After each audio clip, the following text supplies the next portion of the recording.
бэлэн боллоо. Ингээд иргэдийн мэдхэрхийг хүндэтгэж Монголын үндэсний олон нийтийн телевизийн Дэлхийн Түүхүүд баримтат кино цагийн урилгыг хүлээн авч морилон ирсэн та бүхэндээ энэ өвчшин амар агуулга ирье. Тэгэхээр киног үзээд бас яах аргагүй би хамгийн эхэлж гэрэл танаас асууя гэж бодож байна. Мэдээж 3 үеийн гөрөөчин манай үзэгчид бүгдээрээ хараад бас таньж байгаа бах. Ер нь энэ киног үзээд танд бас үзэгчид юуг онцолж хэлмээр санагдаж байна вэ? Хувь хүний хувьд бас гөрөөчин хүмүүсгээд их хорхоо хүрсэн бах та. Кино ямар санагдав тань? За яхаа гөрөөчин миний хувьд бол байдаг л нэг кино. Зүгээр үзэгчдийн хувьд бол өөр байж магадгүй. Хоёр байдлаар хүмүүсүүд сэтгэл төрөх бах. Нэг нь болохоор гөрөөчин удамтай Монгол хүний хувьд ан авс ёсчудгаараа хийгддэг. Тэр үеийг эргэж санах бах. Нөгөө талаараа одоо орчин цагийг гэх юм уу. Одоо хүмүүсүүдийг юу гэж хэлэх юм бэ? Нэг ан хулгайлж байгаа ангийн хулгайч гэдэг үгийг сая энэ кинон дээр хүртэл гарч шít. Хулгай анчин гэдэг.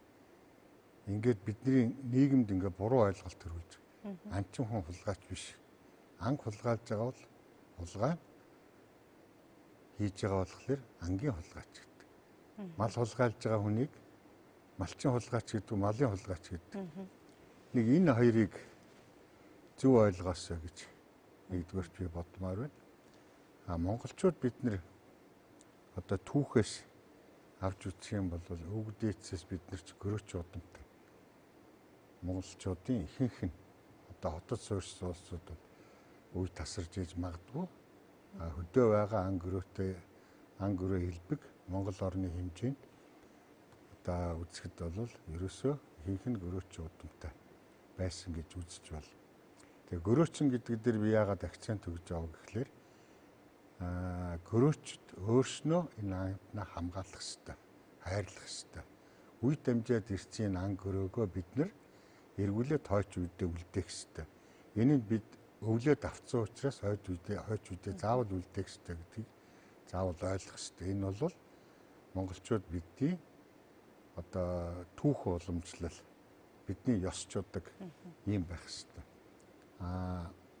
Яагаад би тэр гөрөөчин хүн ангиднаа хамгаалдаг юм аа? Уучлаарай, эхний хэсэг бол яг кинотой холбож киног үзсэн. Тийм, яагаад тэгж байгаа вэ? Дараа нь бид нэр ярилцлага хийх тийм. За, одоо саяны юун дээр хүртэл тэр газар чанчт ярьж шít. Тийм ээ, одоо энэ анги бол ингээд устгах хэсгүй. Үе дамжуулаад ингээ өгөх ёстой гэсэн. Энэ нь болохоор яг одоо Монголд яг одоо авч хэрэгжүүлэхгүй бол ан амт усч болцсохгүй байгаа гэдгийг энэ киног үзсэн хүн ойлгох хэрэгтэй л гэж би хэлмээр. За баярлалаа. Эргээд бид нар киног хэлэлцүүлгээр яг таны сая бас сэдж гаргаж ирсэн санааг илүү дэлгэрүүлж ирнэ.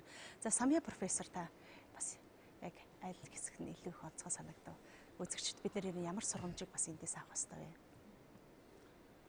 Ер нь бол сургамжтай сайхан кино байна. Энэ хүний хувьд ер нь одоо хоёр янзын үзэл бодол байна шүү дээ, тийм. Нэг нь бол одоо амтан алхахыг ер нь зэрлэг амтан биш. Ер нь амтны ам эрсдгийг одоо үзий яддаг нэг үзэл бодол байна. Нөгөөх нь бол одоо энэ өвгөн анчин болж энэ одоо байгальд амьдарч байгаа, байгалыг мэддэг, таньдаг. Тэр хэмжээгээр бас ан хийдэг нэг юм хүн байна. Тэр энэ одоо үзэл бодлын хоёр өөр туул байна л дээ. Тэр энийг бол одоо бид нэр тэр хүний хувьд бол одоо чинь тэр хүний өөрийнх нь аз жаргалын асуудал шүү дээ, тийм. Тэгэхээр энийг бол хүн бүхэн одоо аль нэг талаас өнцгөөс нь хэтэрхий одоо шуурхаж үзэх биш. Энд дундуур л одоо бас юм биш үү дээ, тийм.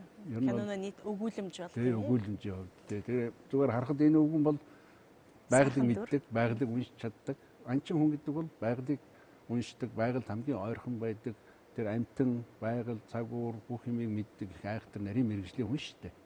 Ажиглаач. Тийм, анчин гэдэг хүн бол. Амтан зүгээр агнадаг. Одоо бас нэг одоо муугаар хэлэх юм бол одоо нөгөө алуурчин гэж хэлэхээр нэг хүмүүс байна тий. Зүгээр л амтан алахын төлөө. Тэр хүн бол анчин хүн биш байхгүй юу? Энэ хүн бол хэдийгээр одоо харахад эвгүй одоо хүмүүнлэг талаас нь ихэд үзэхэд одоо их тийм балмууд юм хийж байгаа ч гэлээ гэсэн энэ хүн бол жинхэнэ л анчин хүн байна. Байгаль дээр амьдардаг, байгалаа мэддэг, ангаа хийдэг тийм л хүн байна. Яг өөрийнхөө л амьдарч байгаа нэг хүн байна. Тий. Одоо тайгын гөрөөчин гэж одоо гэрэлтгэн хэлдэгтэй адилхан одоо тэрэл амьдралаар амьдарч байгаа хүн. Гэсэн сэтгэл төрлөө. Зөө баярлалаа. Амгаланбаатар доктор. За би одоо энэ хамтын алхахыг ер нь нэг айхтраа шийдвэл үнэтэй. Яг гэхдээ мэргэжлийн маань агнуур зөөч. Ер нь энэ хамтан гэдэг маань ер нь нөхөн сэргээгдэх байл учраас тодорхой хэмжээнд ашиглаж үзэх бол доо. Энэ кинон дээрээс харахад сая докторийн профессорын хэлдгээр бол яг л байгаль дээр дэг жинхэнэ гөрөөчн сүн байна л да. Одоо агнах ёс зүй соёл юм бол харагдаж байна л да. Өөрийнх нь ахуйч гэсэн тийм. Манайхаас нэг жоох ялгаатай юм байна.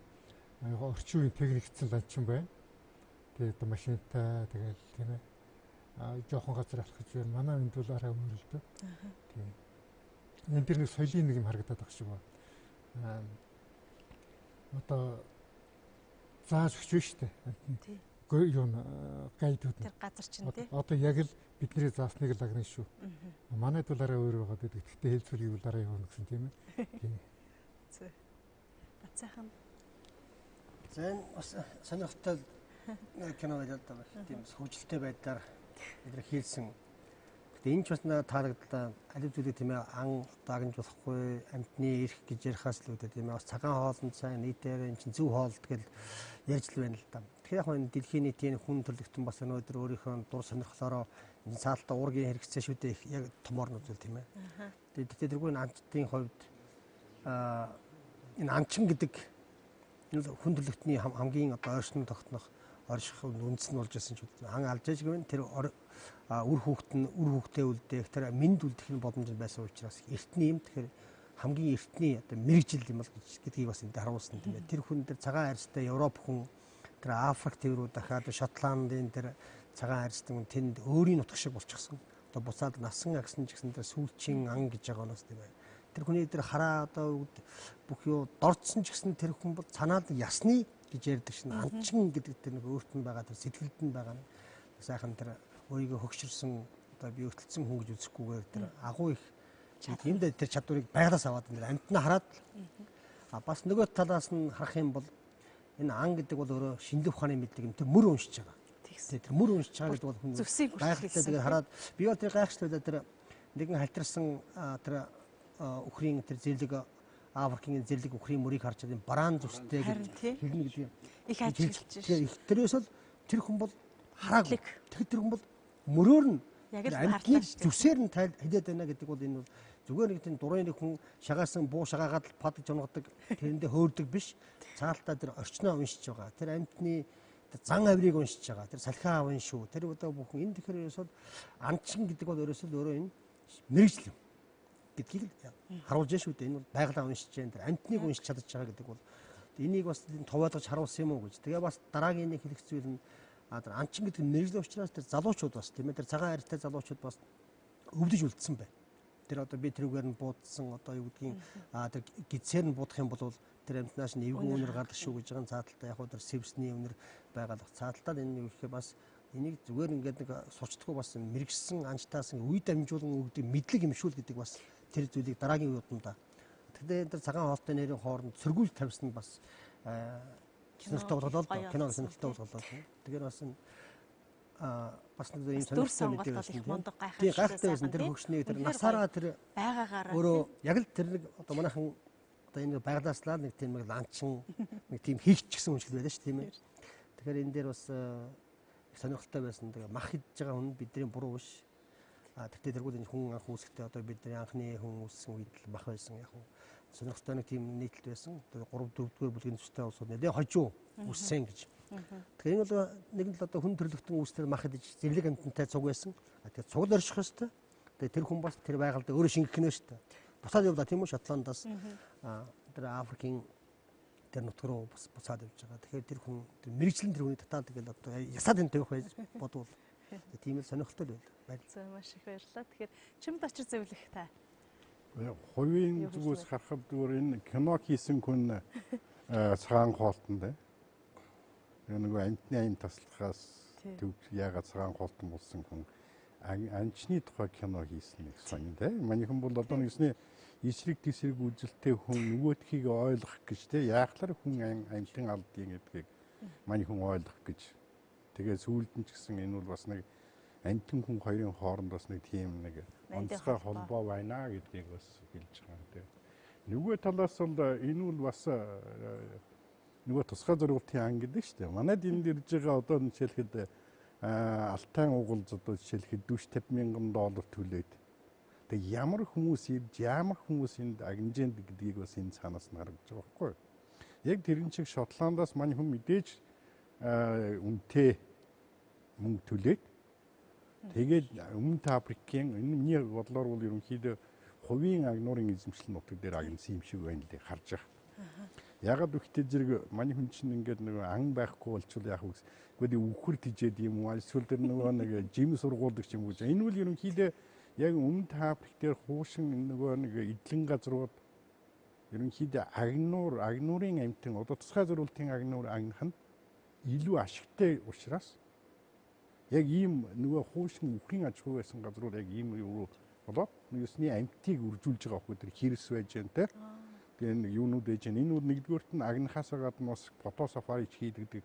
Энэ үл ерөнхийдөө бас нэг биднүүдийн одоо тусгай зорилтын ан те одоо бид нар Алтайн уулзыг одоо $20,000 төлж зөвхөн ганцхан зөвшөөр нь $20,000. Дээр нь ерөнхийдөө гэрлөөгөө сайн мэдж байгаа бох. Би үл ихтэй ерөнхийдөө нэг энэ Монголд ирж Алтайн уулз алахын тулд нэг 50 орчим $40,000 төлдөг байх. $50,000 тий. Нэг удаа бол 90-ад оны үед бол ерөнхийдөө нэг юунд аукцион нэг дуудлага худалдаагаа хийх манай аргал үйлчлэхэд $80,000 өгчээсэн баггүй. Тэгтээ зэрэг энэ үл яаж нэг ихтэй зэрэг нэгсний тэр амьтны хамгаалах зардал тий санхүүжилтийн их усүр тэр бүх зүйлд нь бас зориулж шүү дээ. Тэр явж байгаа байхгүй нэг саана энэ нэг тэр Африкийн улсын хувьд бол тэднэрт бол ерөнхийдөө агнуур агнуулах нь бол бизнес. Энд агнж байгаа хүн бол тэр хүн бол нэгсний өөрийнх нь хобби. Зүгээр тийм махыг агнаа тэр нэг үхрийн мах идэхээс явшаагүй шүү дээ. Манай тэр нэг сүүлд нэг трофега бариад зураг авахулж байгаа шүү дээ. Тэ зөвхөн тэр нэг тухай толгой л авчихын сэтгэл ханамжийн бат тийм. Тэгээ сүүлд нь сэтгэл ханамжийн тийм нэгснэ. Энэ интервью ерөнхийдөө бид нар бол бас нэг тусгай зорилтын агнуурыг зөв өнцгөөс нь ойлгоход бас Монголд бол болдог. Тийм Монголд бол явагдаад байгаа шүү дээ. Ер нь аргал янгэр тийм тусгай зорилтын агнуур бол жил болгон ирдэг. Тэгээд яг манай энд үл жишээлхэд тусгай зорилтын агнуураас олж байгаа олж яг үнэхээр тэр амьтныг хамгаалахад зарцуулж гэнэ гэдэг бол асар том асуудал байгаа байхгүй. Хин Амгаланбаатар бид нар бол олон жил явсан энэ нэг тусгай зорилтын лицензийг өөрчлөх гэж нэлээд үүдсэн ерөнхийдөө их том тийм юу байдаг байхгүй юу. Нөгөө нэг хувилдаан явдаг байхгүй. Нэг нөгөө хэлэхэд авилгал явдаг. Тийм. Яг одоо чимд очир зөвлөх ерөнхийдөө бол манай кино хэлэлцүүлгийн сэдлийг болваар гаргаад тавьчлаа л да. Ер нь тэглгүй яах вэ? Энэ кино бол нэг талаар мэдээж энэ киног бол зүгээр аль нэг талыг шүүмжлэх гэдэг ч юм уу тий. Аль нэг талыг нь дөвүүлгээ сайн буруу зөв гэж дүгнэхээс илүүтэй ерөөсөө л үзэгчдэд бас ерөнхийдөө нэг тийм ээ тусгай зорилтын ан агнуур гэдэг чинь ямар зорилгоор хийгддэг. Ер нь анчин хүн гэдэг чинь мэргэжил юм шүү гэдэг тийм ээ. Тэр утгаараа тэгээ нөгөө талаар мэдээж бас энийг танин мэдхэн соён гэгэрүүлэх бас ийм үүрэгтэй, ийм сайхан өгүүлэмжтэй миний бодлоор бол энэ зураг авалт юуны төр сонголт мөн зөвлөхийн хилдэг сая одоо тэр цагаан хоолт нь ан агнадаг хүнийг баримтат кино хийх гээд явж байгаа. Ер нь тэр камерны баримтат кино хийж энэ гэж тэр гол дүр бас ер нь тийм мэдрэмжийг авахгүйгээр яг л зүгээр л байж байгаа юм шиг л яг л сайхан тийм ээ яриан дундаа ахын дунд нь ингэж бас энэ баримтат киног бүтээж буулгаж чадсанараа бас энэ уран бүтээлч нар бас гайхамшигтай юм гоё киног хүн төрлөختөн бид нарт үзүүлж гэнэ үү л гэсэн ийм бас хэлэх байна. Тэгэхээр бидний дэлхийн түүхүүд одоо кино манд 30 дахь цувралаа бид нар хүргэж байна. Энэ өдрийн энэ дугаар би өмнө нь нэвтрүүлгийг хэлэхэд хэлсэн нэгдсэн үндэсний байгууллагын биологийн олон янзын байдлын олон улсын өдрийн 7 хоног тохиож байгаа. Тэгэхээр 3 дахь өдөр буюу яг энэ өдөр бол бид нар бас энэ Монголын мэдээ 2 дугаар суугаар манай нэвтрүүлгийг давтаж гарах юм. Тэгэхээр өнөөдрийн бидний кино хэлэлцүүлгийн сэдэв бол тусгай зорилтын ан агнуур Монголд ирэн ямар байна вэ гэдэг сэдвийг бид нар одоо та бүхний олон талаас нь бид нар өнөөдөр бас тодорхой хэмжээгээр одоо хөндөж олон одоо далд байдаг бас ерөнхийдөө нэлээд олон нийтийн анхаарлын төвд байдаг бас нэг ойлгомжгүй тодорхойгүй асуудлуудыг бас нэлээд тойрч ярьж бас дээрэс нь алсынхаараа шийдэл одоо дэвшүүлсэн ийм ярилцлага болох уу гэж би бодож байгаамаа. Тэгэхээр яг одоо нөөцийн хувьд манай одоо тусгай зорилтын ан агнуур ямар байгаа вэ? Амгаланбаатар доктор танаас бас ярилцлага эхлэе. Агнуурыг ер нь дотор нь 2-3 луугаад байгаа юм л да. Одоо иргэд өөрсдийнхөө хэрэгцээнд ашиглаад тийм ээ ингээд тарга дахиад агнаад гэдэг энийг бол одоо ахын зориултын гэж нэрлэдэг. Тэгээд тусгай зориултын гэдэг нь өндөр төлбөртэй. Тэгээд гадаадын ажилд голдуу ирдэг. Тэгээд зөвшөөрлөөр тусгай болдог. Яагаад гэхээр энэ тусгай зориултын гэж нэрлэгдэж байгаа энэ төрөл дагнагддаг зүйлүүд мөнөөрөө Монгол улсын журмаар засгийн газрын тогтоолоор ховрыг тогтоодгийг юм ховор эмттэй байгаа гэдэг. Ахын зориултаар нэг яхахтар агнадаг ийм эмттэй байгаа гэдэг. Тэгэхээр ийм эмттэй юм үнцийн нөлөө өндөр байдаг. Өөрөө ховор эмттэй учраас тийм. За ер нь нөөц бол зүйл болгоноор өөрөөр гардаг. Жишээлбэл одоо аргал хоногийн нөөц тийм ээ зэрлэг хонийг бол одоо Монголд байгаа зэрлэг хонийг аргал хоног гэж нэрлэдэг байдаг. Нийтийн 18-аас 20,000 орчим л байдаг шүү дээ Монголд. Тэгэхдээ тусгай зориулт гэдэг маань өөрөө яг тухайн зүйл амтны одоо хүйсээр голдуу ялгардаг тийм ээ. Илүү эд эрэхтэн одоо еврээр том байхаа тийм ээ. Одоо биеэр том байж болно, арьс өнгө зүс байж болно тийм ээ. Ингэж илүү шин чанарыг сонгож агнадаг юм амтны бол тусгай зориулт ингээд байна. Тийм. Тэгэхээр саяын кинон дээр харж байна шүү дээ тийм ээ. Одоо яг бидний заасныг заахыг хүлээж ягаад яг заасны баг агнаараа гэдэг байна. Манайд бол одоо харин тэгжиж чинь үгүй. Манайд бол одоо сорчилж агнаад байгаа маань манай тусгай зориултын агнуудын агнуурын одоо зарчим бол одоо буруу яваад байгаа тийм ээ. Хуучин бол одоо Алтай угуулж ер нь дэлхийн зэрлэг хонь дотор хамгийн том биетэй, хамгийн том олзууртай хан гэж яригддаг. Тийм учраас зэрлэг хонь дотор хамгийн өндөр үнэтэй байгаад байдаг. Бусад орнуудад одоо ингээд 70-80 мянган доллараар агнагддаг зэрлэг хонь. Монголд бол одоо ийм өндөр хүрээд шүү дээ тийм ээ. Тэгэхээр энэ тусгай зориултын агнуур дотор энэ зэрлэг хонь бол одоо хамгийн үнцэнтэй юм байна. Тий. Харин энэ агнуулж байгаа зарчим маань харин зүв байна уугүй юм. Одоо ялангуяа үнцэнтэй энэ дээр одоо яг журмаараа явахад бас хүндрэлтэй болоод байгаа. Агнуурын бүс нутаг гэж байгаа юм. Одоо зөвхөн агнуурын бүс нутаг дотор л агнах нь шүү дээ. Хуучин бол тусгай хамгаалалттай газраас бусад газруудад агнадаг. Одоо хаан чамаагүй агнаад байж болоод байдаг гэсэн. Одоо бол агнуурын бүс нутаг дээр агнадаг болсон. Энэ нь давуу талтай. Яагаад гэвэл одоо агнуурын бүс нутгийг тодорхой хуулийн этгээдэд нөхрөл нэгэд хариуцуулж байгаа. Тэгэхээр энэ хариуцуулж байгаа маань яг үхээр эргээд хариуцлах тооцох боломжийг олгож байгаа. Хуучин бол ингээд хаанаас ч хамаагүй агнаад байдаг учраас энэ амтан хоргодж юу тоо нөөцөн цөөрж гинүү багасч гинүү тийм ээ. Энэ дээр агнж байгаа байгууллага нь хариуцлага хүлээдэггүйс.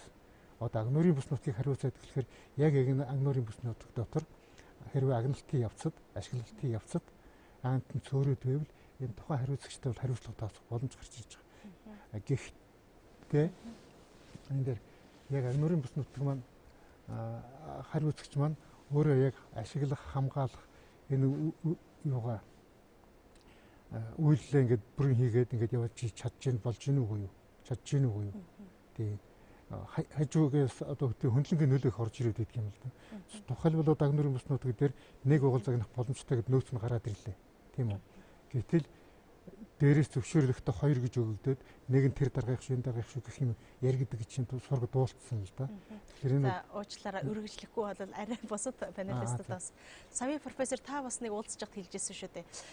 Нөөцийг мэдэх нь байх тухай зүй зохистой ашиглаж чадаж гэнэ удаа гэдэг энэ дээр бас таавал нэлээд бас шимжилтэй байр суурьнаас хандаж ирснийг би санаж байна. Та яг энийг жоохон тодруулж ярих уу? Зүй зохисгүй ямар байдал өнөөдөр манад илүү давамгаалж байгаа вэ? Ярих юм бол маш их байгаа юм энэ салбарт. Ер нь одоо зах зээлийн харилцаанд орсноос хойш одоо хөлөө олж чадаагүй байгаа нэг салбар бол энэ агнуурын салбар байгаа юм л да. Агнуур. Энэ агнуур гэдэг чинь цаанаа бол эдийн засгийн бас их чухал нэг хэсэг шүү дээ. Зөв зохистой ашиглаж чадах юм бол байнга төлждөг, үржиж байдаг энэ амтны ашиглалтаас улс орны эдийн засаг, орон нутгийн хөгжилд асар их хэмжээний одоо дэм болохоор юм байгаа юм. Харамсалтай нь одоо энэ асуудал бол Монголд одоо сүүлийн 20 жил бол ерөөсөө ямар ч зохицуултгүй гэж хэлж болохоор байгаа. Наад захын жишээ бол Монгол орн ямар төрлийн одоо агнуурын амтан хаана хичнээн тоотой байдаг юм гэдэг талаар ямар ч мэдээлэл байхгүй шүү дээ. Хуучин бол одоо тэр чинь баг тусгад статистик тусгаддаг байлаа. Одоо зүгээр энэ тентхийн гайл дээр төчнөө арьс хураагдлаад гэдэг тоо хаяа нэг телевизээр ярьж байгаа болохоос биш Монгол орн жилд хичнээн ямар одоо амтны хичнээн тоогоор нагнаж байгаа юм бэ? Ер нь Монгол орн өөрийнхөө энэ үнэтэй баялгаа бол өртгөж тэрийг зохистой ашиглах тухай асуудал бол улс орны бас их чухал асуудлын нэг байхгүй юу тий. Ер нь бол одоо 2012 онд гарсан агнуурын амтны тухай хууль гэдэг байгаа юм л да. Агнуурын хуулийг ч одоо амтны тухай хуультай нэгтгэхэд нэг хууль болгочихсон. Энэ хуулиар гарсан нэг давуу талтай юм бол юу гэхээр түрүүний ярьдаг тэр агнуурын бүс нутаг ан хийж болдог газар, ан хийж болдоггүй газар гэдгийг ялгасан. Одоогор бол энэ хуулийн хүрээнд бол яасан гэхээр зөвхөн нөгөө тусгай зориултын ан хийдэг агендаг газрууд дээр л одоо нөгөө менежмент хариуцагч аж ахуйн нэгжүүд орон нутгийнхантай нийлээд одоо тэнд одоо гэрээ байгуулад энэ үйл ажиллагаа яваад байгаа юм. Яагаад гэхээр цаана одоо энэ маш үнэтэй наргал янгир агнуулдаг л тэр сонирхол бол эдийн засгийн их чухал юм байна тий. Бусад төрлийн ан дээр бол ерөөсөө ямар ч одоо анхаарал тавьж байгаа газар орон байхгүй байгаа юм л да. Тэгээ бид нар дээрээс хойш яриад байдаг нэг юм бол ер нь Монгол улсад бол энэ ангийн асуудлыг хариуцж байгаа төрийн захиргааны ямар нэг үтс гэж байхгүй шүү дээ. Яаманд бол сайн бол нэг хүн байдаг. Тэр хүн бол үеийн сайд солигдохоор л тэр хүнийг сольждаг. Тэгэхээр одоо тэр ангийн бодлогыг хариуцдаг одоо төрийн байгууллагын төлөөлөл гэдэг бол Монгол орнд бараг байхгүй. Яг хөө зүгээр одоо нөгөө валют олдог учраас энэ аргал янгар бугын тоолгыг үе үе хийдэг байхгүй юу. Тэрнээс биш одоо 5 жилд нэг удаа хийн. Уг нь болдгсон бол тэр орон нутагт тэр баялагийнхаа үнцнийг ашиглаа юу хүртээд тэгээ тодорхой хамгаалсныхаа төлөө одоо тодорхой хэсгийг ашиглаад тэрнээсээ үр шимийг хүртээд тэр нь орон нутгийн хөгжилд хүмүүсийн амьдралд хэрэг болж байгаа бол энэ асуудал бол одоо тэр орон нутгийн тэр ангийн бүсэд хариуцж байгаа хүмүүс чинь одоо юм хариуцаад явах хэрэгтэй шүү дээ. За уучлаарай профессор найруулагч тохиод бидний ярилцлага дахиад үргэлжлэх учраас түр зогсоолаа шүү. За эрхэм хүндэт үзэгчдээ Монголын үндэсний олон нийтийн телевизийн 1-р сувгаар үзэгч та бүхэндээ Дэлхийн Түүхүүд цувралын Сүүлчийн ан киногоо бид нар та бүхэндээ үзүүллээ. Үзэгч та бүхэнд тусгай зориултын ан агнуур Монголд гэсэн кино хэлэлцүүлгийг одоо үндсэн 4 сошиал платформд өргөжлүүлэн үзээрэй. Эрх даваа гаргын энэ цагтаа эргэн уулзъя. Баяртай үзэгчдээ.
Сошиал сувагт биднийг үзэж суугаа. Дэлхийн Түүхүүд цувралын байнгын үзэгч та бүхэндээ баярлалаа. Тэгэхээр уламжлал ёсоор манай Дэлхийн Түүхүүд кино цувралын кино хэлэлцүүлэг маань Instagram, Twitter, YouTube, Facebook гэсэн сувгууд дээр стрим явж байгаа гэдгийг үзэгч та бүхэн мэдж байгаа. Хэрвээ бидний ярилцж байгаа сэдвийн хүрээнд та бүхэнд сонирхсан асуулт бас санал хүсэлт байх юм бол бидэнтэй хуваалцаарай. Ингээд кино хэлэлцүүлгээ үргэлжлүүлье. Ингээд профессор таны ярилцлагыг бас үргэлжлүүлье гэж би бодож байна. Сошиал сувгийн бас суулж үзэгчтэй. Ангийн асуудал чухал асуудал ярьлаа шүү дээ. Бид нар зөвхөн тусгай зориултын ангад бид нар тоолоод байгаа болохоос биш бусад амьтдын хувьд бол баг бодлохгүй 20 жилийг явж ирлээ гэж. Тий. Тэгэхээр энэ чиглэл дээр бол яхахгүй улс орны хэмжээ нэгдсэн нэг тийм тогтолцоо өгүүлэгдээд байгаа юм л да. Тэгэхээр дэрийг чинь бүх юм төр хийхгүй шүү дээ. Тэгэхээр гэрэл баярлалаа. Ер нь одоо монголчууд нүүдэлчин ард түмэн байгальтай их ойрхон байдаг хүн бүхэн ер нь одоо байгалыг мэддэг, хардаг их уламжлалтай ард түмэн шүү дээ. Энийг зөв зохион байгуулчих юм бол энэ ангийн нөөц баялагийг бол зөвхөн одоо тусгай зориултын ам биш. Наад зохион одоо тарууганы жишээ байна шүү дээ. Таруугыг ч одоо бид нар чи социализмын үед бараг жил сая орчим таруугыг агнаж үсийг нь гадаад үнэ хэлэлцүүлэх худалдаанд гаргадаг байлаа шүү дээ. Энэ бол асар их баялаг байхгүй юу? Хэрвээ зөв ашиглах юм бол тэр чинь жил болгон авах баялаг. Тэгэд ухаа дуусчдаг гэдэг биш шүү дээ. Тэгэхээр одоо өөрөө нөхөн төлждэг энэ баялагийг зөв зохистой ашиглах юм бол одоо нөөц асар их одоо туула муула гэдэг шуу жижиг шуу өөтөм юм биш дээ. Харин энэ бүхнийг яаж одоо зэгцэд нь оруулах вэ? Тэгэхээр энэний талаар л одоо асуудал яриаг бол байгаа. Тэгэхээр би нэг энгийн жишээ байгаа юм л да. 2012 онд гарсан хууль анчны үнэлэхний тухай заалт байгаа юм. Тэгэхээр жолооны үнэлэх аваад хүн машин барьдаг. Тэгэхээр анчин хүн бол ангийн үнэлэх авчиж ан хийх ёстой шүү дээ. Өнөөдөр Монголд анчны үнэлэхтэй хүн бий юу? Ан хийж байгаа хүн үт хүн бий. Анта буута хүн бол хэдэн 10,000 гараа байгаа. Одоо цагдаад байгаа бүртгэлээр бол 40 гаруй мянган хүн буута. Тэр буу бол дандаа ангийн буу шүү дээ. Их хвчлэн. Тэгэхээр ямар ч үнэлэхгүй хүн ан хийж байгаа байхгүй юу? Тэгэхээр тэр анчны үнэлэх мөн үү биш үү гэдэг. Мэргэжлийн гэдгээс цаана ш. Зүгээр яг ахын зориултаар ан хийж болно. Тэгтэл ямар ч үнэлэхгүй хүн ан хийж ийн гэдэг чинь одоо манад энэ асуудал ямар баг. Тэрийг зохицуулдаг журмыг өнөөдөр хүртэл одоо 7 жил болоход гаргаагүй байгаа. Тэгэхээр эн чинь энэ ангийн асуудал бол ерөөсөө улс орны анхаарлаас гадна байгаа байхгүй. Магадгүй яг энэ ийм эмх замбраагүй тодорхойгүй байх нь магадгүй нэг хэсэг хүмүүст ашигтайж байгаа юм. Эсвэл одоо энийг би сайн ойлгохгүй байгаа юм л да.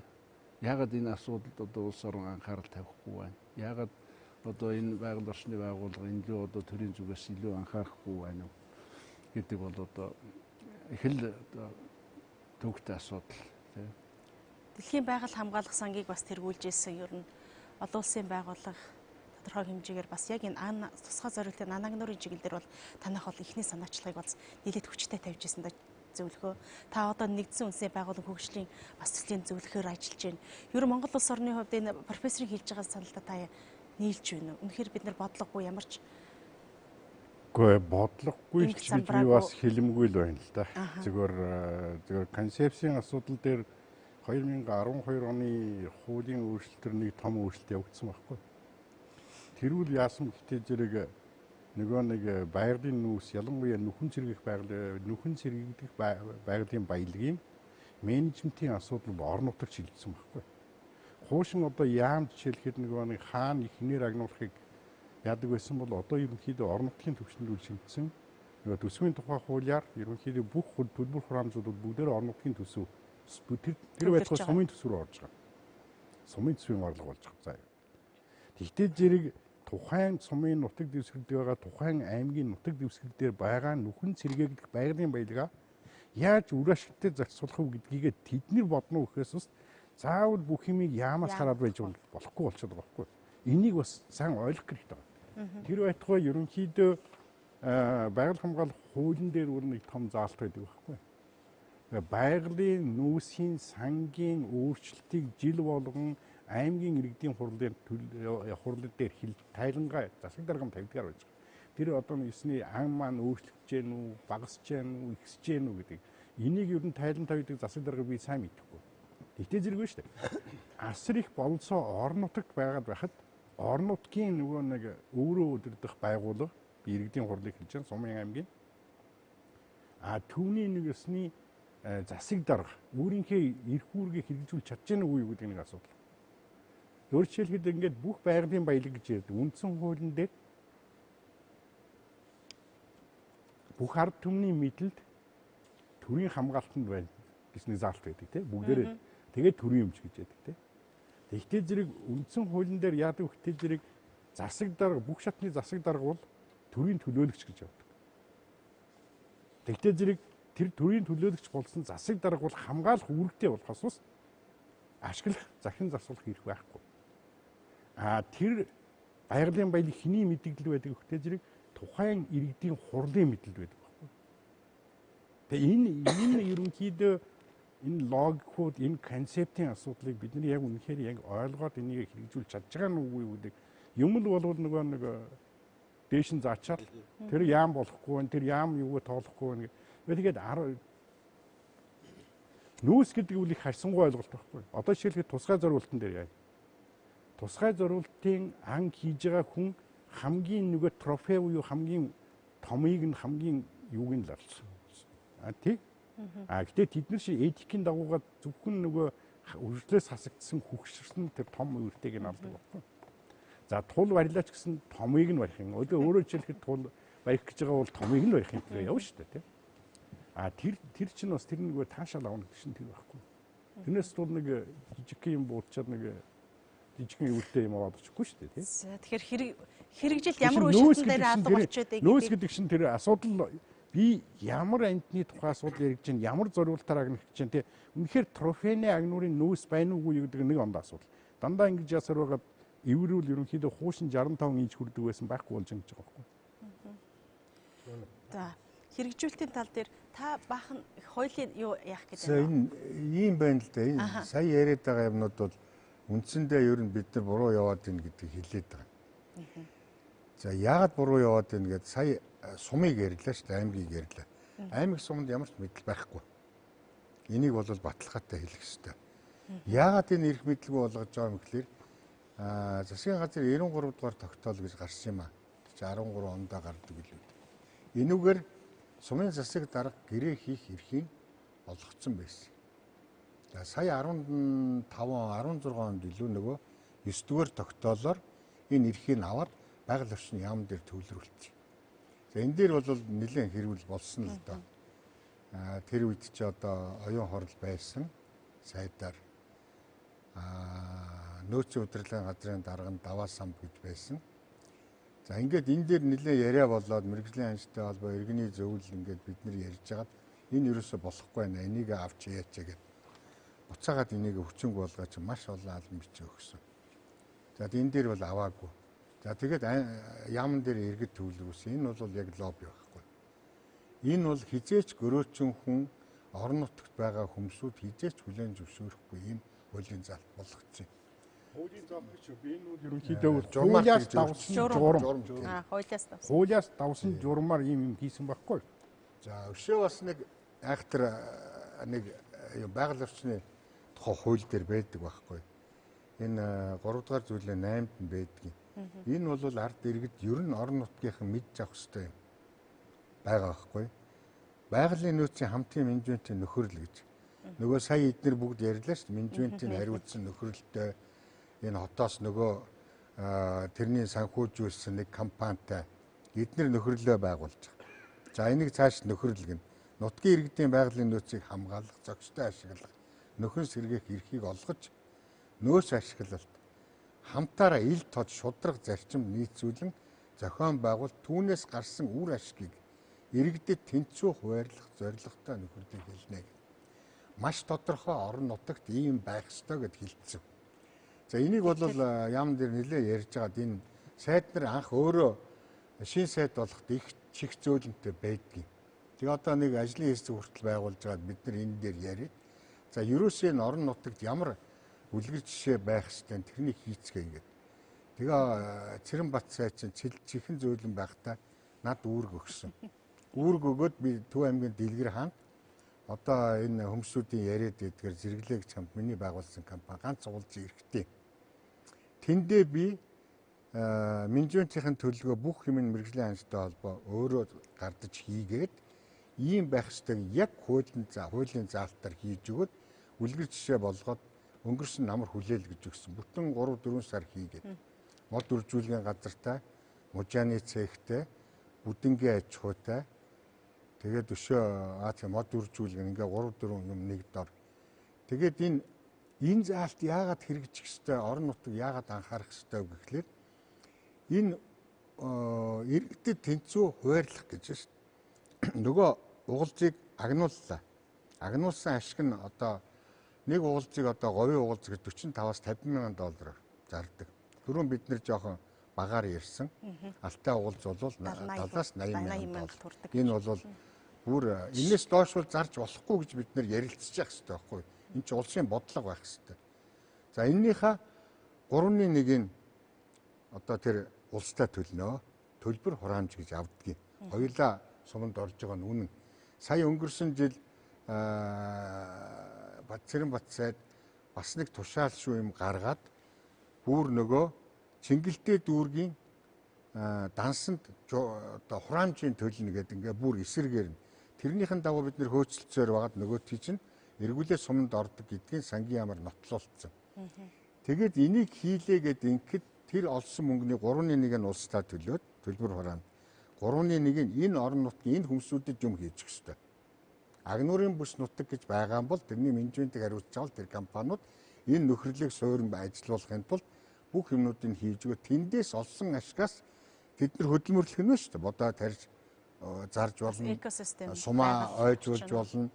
Тэгээ эндээс олсон орлогоор нөгөө хүмүүсүүдэд хүртэж байгаа байхгүй. Жишээ нь бүдэнгийн аж ахуй яагаад байгуулж тэд нар хүсэлт гаргасан гэхлээр энэ айгүй хүүхдэд маань хэрэгтэй юм байна.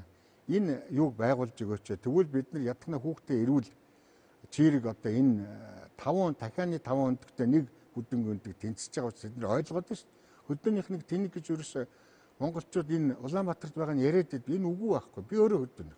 Бид нар тэнэг биш байхгүй. Мэдчихэж шүү. Тэгээ хүсгэлээр нь тэрнийг байгуулж өг. Тэндээсээ тэд нар эрүүл мэндэд хэрэгтэй юм ашиглаж байгаа учраас энэ бодлого нийцэж байгаа байхгүй. Амьтны тухай хуульд хизээж бизнес гэсэн ерөөсөө зорилго агуулаагүй. Бүгдээрээ энэ амьтныг агнуулсан бол энийг улсын өмчөмчөнд тэр төлбөрөө авна. Төлбөр хураамжийнхаа төлбөрийнхаа 50% эргүүлээд ан амьтанд зар гитсэн байна. Тэгвэл нэг айхтар суманд ирэх мэдэл байгаагаар тэрний би эсрэг байдгийг. Энэ тушаалуудын нэг байна л дээ миний гарт. Энэ дээр нэг заалт байгаа. Энэ нөөц ашигласны төлбөрийн 50-аас доошгүй хувь нь. Гэдэг чинь за гових дээр нэг 5-6 мянган доллар нь гэдэг чинь одоо 10 гаруй сая төгрөгийг эргүүлээд энэ нөгөө ан амьтныхаа хамгаалах юм зарна. Гэтэл энийг нөгөө менежмент хариуцагчд нь буцаагаад олго гэдэг заатсан байгаа байхгүй тушаалаар. Хуулийн дээр болохоор нөгөөдгийг хамгаалах ёстойг бүр хуульчлаад өгсөн байх жишээ. Ийм зөрчлүүд бол яамны хувьд байдаг юм аа. Яамн дээр сайд болгон хуулийн мэдлэгтэй тийм сайн хүмүүсүүд очихгүй ойлгомжтой энэ улс төрийн ажил. А энд ганцхан тэрнийг хөтлөөд хийж явах юм нөгөө мэргэжлийн хүмүүсүүд байхгүй нэгдүгээр. Хоёрдугаар хуулийн хэлтс гэж байгаа. Хуулийн хэлтс маш муу ажиллаж байгаа байхгүй. Юм хийдэггүй. Буруу гарсан шийдвэрийг харин хамгаалаад шүүхтэр очоод энэ улс хохироогоомаа гэж сууж ах жишээтэй. Ийм л үү. Тэгэхээр одоо яг самия профессор түрүүн хэлсэн шүү дээ нэвтрүүлэг хэлэлцүүлэг эхлэхэд ер нь одоо яаманд нь ч гэсэн энийг хариуцдаг баг нэг мэргэжлийн хүн байхгүй бодлогын хувьд байхгүй байна гэдэг. Энэ хуулиар бол хамгаалах ёстой гэж заасан. А тушаалаар болохоор сайдын тушаалаар болохоор энэ хуулийг өгөөсгсөн ч юм шиг. Тэгэхээр одоо хуулиа барих ёстой юм уу? Тушаал нь хэрэгжиж явах ёстой юм уу?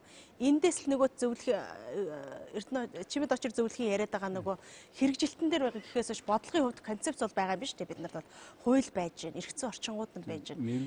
Мэргэжлийн хувьд ярих юм бол орон нутг руу очихоор бүр байхгүй шүү дээ. Амьдч бараг байхгүй шүү. Тэгэхээр хамгийн гол нь юу вэ нөхөр?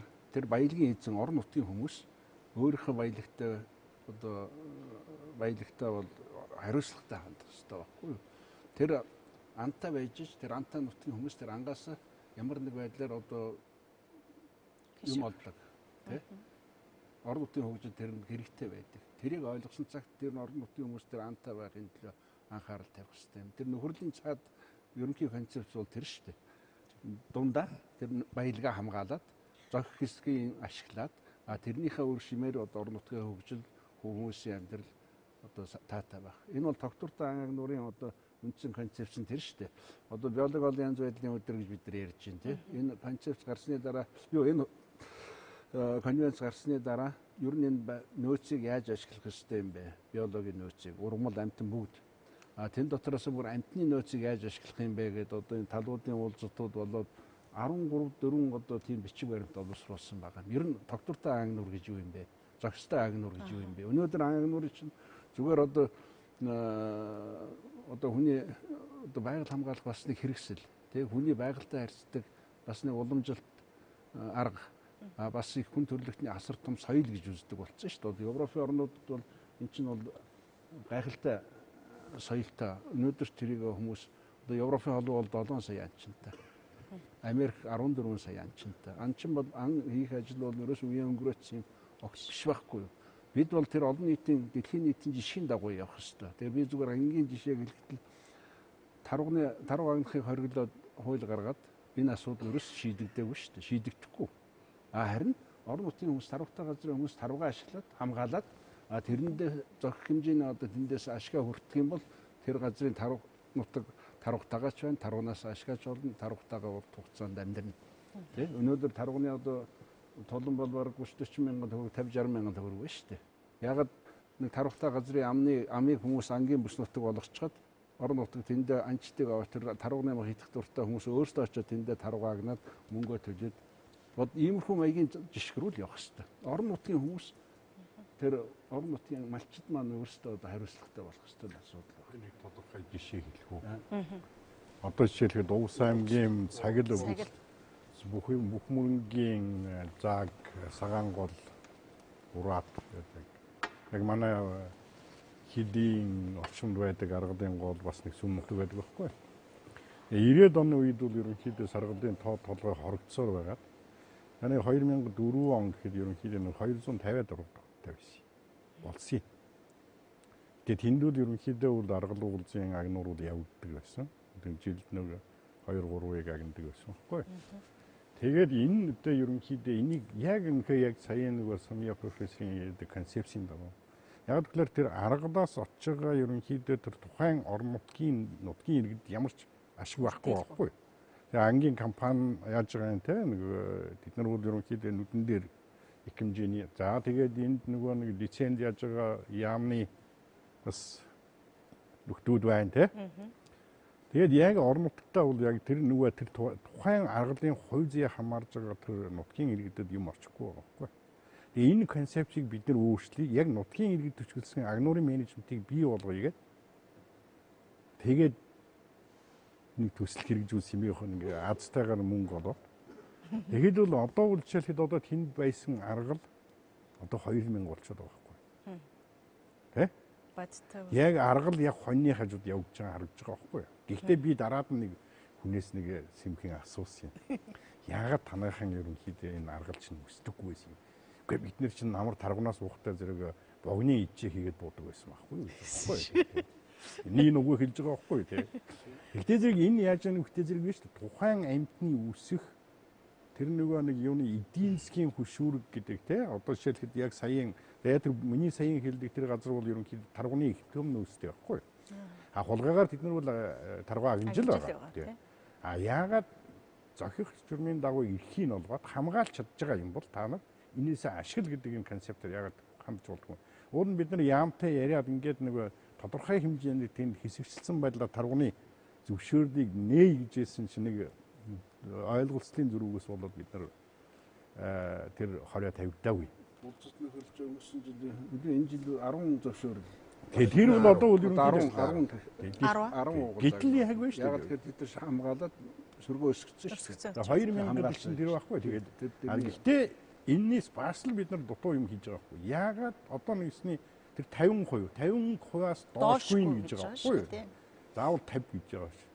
Би юуны сумын удирдлагуудтай ярьж байгаа. Ви та нар одоо таны сумын төсөв чинь те одоо нэг угуулзаас чинь 50 юу гэжсэн $20,000 орж байна те. 24,000 доллар гэдгийг одоо жишээлхэд нэг хоньны үнэтэй тэнцвүүлээд зөвхөн хичнээн хонь байна те. Ийм их мөнгө таны суманд орж яхад яагаад энэ орлогоосоо та нар тэр нөгөө нэг нутгийн тэр хамгаалж байгаа нутгийн тэр нөхөрлөлтөд яагаад юм мөнгө өгч болдоггүй юм бэ тий? Тэгэхээр юу гэж хэлэх вэ сумын? Гүг яахад зүгээр тэр чинь ойлголцлын тэр чинь бас овоо тахилганд явчихад байна уу? Тэр мөнгөөр юунд зарцуулдаг юм бэ? Чинь бас нэг юунууд энэ та нар нөгөө төсвийн бүрдүүлэлт, төсвийн хуваалт энэ нөгөө төсвийн тухай хуулийг сайн бодох хэрэгтэй байхгүй тий? Одоо жишээлхэд ерөнхийдөө ихэнх одоо бол ерөнхийдөө улсын төсөв орон нутгийн төсөвгээд орон нутгийн төсвийн орлого гэдэг миний саяын хэлдэг энэ төлбөр хураамжууд чинь тийшээ очоод тэгээ эргүүлээд нөгөө нэг өсний зардууд гараад ирнэ шүү дээ тий. Одоо нэг өсний сумын цуур зардлага гэхдээ чинь зэрэг тамгийн газрын зардлаас эхлээл тий. Энэ бол нэг 250 сая төгрөг оршин байдаг байхгүй. Энэ бол ерөнхийдөө ихэнх сумууд бол дандаа нөгөө аймагаас татаасаар авдаг тий. Тэгтээ шин зэрэг нөгөө төсвийн соорхыг нүхгэд тэр мөнгө чинь явчихад байгаа байхгүй. Тэгтээ зэрэг нөгөө зориултаар одоо жишээлхэд яамч сайн мэдж байгаа. Яам жил болгон ерөнхийдөө хичнээн хэмжээний мөнгө байгалийн нөөц ашигласны төлбөрөөс орж байна. Эргүүлээд хичнээн зарж байна. Гэхдээ зэрэг ерөнхийдөө 40% байгаа байхгүй. Хууль 40% хэрэгжиж гэнэ гэсэн үг заа юм. Монгол улсын хууль уул нь бол 100% хэрэгжиж байгаа шүү дээ тий. Тэгтээ зэрэг хууль 40% хэрэгжиж байгаа байхгүй. Гэхдээ яаж энэ Яаж энэ хуулийг хэрэглэх зуул болох вэ гэдэг бол ондоо асуудал. Тэр бол бас дахиад нэг дуусахгүй яриа болох учраас би ингээд зогслоо. Тэр манайх ер нь бол агнуур зүүн чинь одоо тусгай мэргэжил байгаа юм л да. Их сургууль 73 онд энэ мэргэжлийн нэгээд 90-ад он хүртэл 200-аад хүн бэлдсэн. Тэгээ овог нь орон нутагт бол агнуур зүүч нэлээд байгаа. Тэгээд энэ ажил ерөөсөө нэг тийм зэгцгүй байгаад ер нь бол мэргэжлийн хүмүүсийн анхаарах хэрэгтэй юм байна гэдэг. Бид нар өнгөрсөн жил одоо судалгаа шинжилгээний байгууллагууд мэргэжилтэнгүүд тэр агнуур эрхэлдэг бас нэг зарим нэг ангийн компаниудын одоо оролцоотойгоор тийм агнуурын холбоо гэж байгуулсан. Тэгээд энэ өвөл хамгийн түрүүний нэг чуулгана хийлээ л дээ. Тэгээд тэнд орон нутгийн хүмүүс ирээд энэ одоо мэргэжлэлтэй асуудлуудыг ярьж байгаа. Одоо хамгийн үлгэр жишээ байгаа гулзат төрийн бас байгууллагын нөхөрлөлийн төрийн бас байгууллагын дарга Гамболд байхаа тий. Тэр хүн бол яаж нөхөр маш сайн тэр бүх саяын чимэнд очир ярьдаг зовлон мэдчихэж байгаа. Тэгэхдээ тэр тусгай зориултын агнуусын төлөө агнуусаас авч байгаа мөнгөний хувь хэмжээ бол 30 орчим хувьд хүрч байгаа гэж байна. Авах ёстой мөнгөнийхөө 30%-ийг авч чадж байгаа. Тэр хамгийн том амжилттай байгаа зэрэг байхгүй юу? 30% авч байгаа гэж байгаа. Тий, хамгийн том. Бус газруудад тэднээс юу ч байхгүй юм шиг байгаа. Тэгвэл яадаг юм бүү бид тэрийг мэддэггүй шүү. Тэгээ одоо биенээсээ дуршлах судалж байсан л дээ. Тэгэхээр одоо эн чинь одоо энэ асуудлын цаана одоо мөнгөний л асуудал байгаа учраас тий. Одоо манай цаг үеийн байдал ер нь тэгээд одоо ийм л байна шүү дээ. Тэгэхээр одоо дөрвөн журам гэж нэг юм байдаг. Гэтэ хуулийн дээр ингэ бичсэн байгаа байхгүй юу? Нөгөө саяны яриад байгаа 50% биш үү? Тэрнийг одоо аймаг нийслэл одоо сум дүргийн засаг дарга нар 5 жил ангаа тоолуулах хэрэгтэй. Энийг яаж санхүүжүүлэх вэ гэхлээр нөгөө амтнаас олсон төлбөрийн 50% гэдэг нь одоо 18-1 зааснаар тэрнийг аваад энэ тооллогыг санхүүжүүлэх хэрэгтэй. Хуулинд ердөө байгаа заалт нь энэ. За сая тэр уулзалт эдгээр 5 жилдээ энэ гэж яриад шүү. 5 жилд нэг улсаас энэ төлбөрөөс үгүй. Энэ 33 дугаар зүйл заагдсан байгаа байхгүй. Энийг эзэмшиж ашиглаж байгаа нөгөө хүн биш үү? Мэндийн тариуцагч нөхөрл. Мэндийн тариуцагч гэдэг ангийн агнуулж байгаа компани байх. Бүхэлдээ одоо мөнгөтэй төгрөгтэй тэр орлогыг чи бүгдийг авч байгаа. Одоо алтай уулзыг агнуулж байгаа гэхдээ алтай уулз биш л дээ уулна. Тэгэхэд алтайгаар гээд хулигтаал гадны анчны хулигтаал агнуулж байгаа. Тэр нэг Сианы эсвэл бол одоо Сүүлчийн нурууны л уулж байхгүй. Хулигтж байгаа. Ингээд 70-80 мянган доллараар.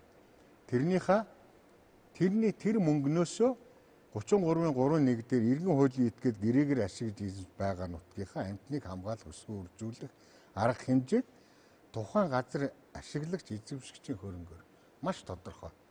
Энэ хууль бас тийм муу хууль биш. За дараа нөгөө амтныг агнсан гэдэг байгаа шүү. За энэ дээр амтныг ашиглаж байгаа иргэн хуулийн этгээд тухайн амтныг хамгаалах өсгөө үржүүлэх арга хэмжээг өөрөөр хөрөнгөөр.